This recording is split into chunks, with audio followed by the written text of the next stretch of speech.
नमस्कार। चंद्रमा से बनने वाले योगों की श्रृंखला में अब हम बात करेंगे गज केसरी योग के बारे में। गज केसरी शब्द में दो शब्द जुड़े हैं, गज यानी हाथी और केसरी यानी शेर। गज केसरी का सीधा सीधा अर्थ हुआ हाथी और शेर के समान ताकतवर। इस तरह नाम से स्पष्ट है कि यह योग व्यक्ति को हाथी और शेर के समान ताकतवर बनाकर उसे निडर, बहादुर और अपनी किस्म का सबसे अग्रणी इंसान बनाता है। क्षेत्र चाहे जो भी हो, राजनीतिक, आर्थिक, सामाजिक या कोई और, व्यक्ति को हर क्षेत्र में प्रतिभा संपन्न, प्रतिष्ठित और सर्वमान्य बनाने में यह योग सदा सहायक होता है। चंद्रमा से बनने वाले योगों में यह बहुत महत्वपूर्ण योग है और अनेक कुंडलियों में देखा जाता है।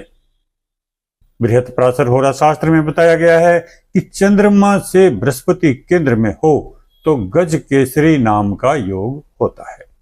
इस योग में उत्पन्न जातक तेजस्वी, धनवान, बुद्धिमान, गुणी और राजा का प्रिय होता है। जातक परिजात के अनुसार भी चंद्रमा से केंद्र में बृहस्पति होने पर यह योग बनता है। इसके अलावा गज केसरी योग के बारे में यह भी कहा गया है कि चंद्रमा अस्त न हो, नीच राशि में न हो, निर्बल न हो और शुक्र, बुध या बृहस्पति से दृष्ट हो तो यह योग बनता है। इस योग के प्रभाव से अन्य अरिष्ट योग समाप्त हो जाते हैं। जातक धनवान होता है, अपने क्षेत्र का प्रमुख व्यक्ति होता है, बुद्धिमान, विभिन्न कार्यों में कुशल और दीर्घजीवी होता है। ज्योतिष के एक अन्य ग्रंथ फल दीपिका में भी कहा गया है कि यदि कुंडली में चंद्रमा और बृहस्पति एक दूसरे से केंद्र में हों तो गज केसरी योग बनता है। इस योग के प्रभाव से जातक शेर की तरह अपने शत्रुओं का नाश करता है। वह उत्तम वक्ता होता है, सभी लोग उसकी बातों पर विश्वास करते हैं और उसका पूरा सम्मान करते हैं। वह महत्वाकांक्षी होता है और देश विदेश में उसके संपर्क होते हैं। ऐसा व्यक्ति बहुत ही भावुक होता है, प्रतिष्ठित होता है, बुद्धिमान होता है, लंबी आयु वाला और स्वस्थ होता है तथा जीवन में अपने लक्ष्य प्राप्त करने में सफल होता है।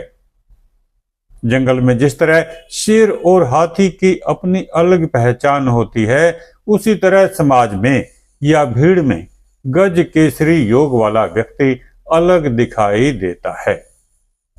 अपने महत्वपूर्ण कार्यों के कारण अपनी अलग पहचान बनाने में वह सफल होता है।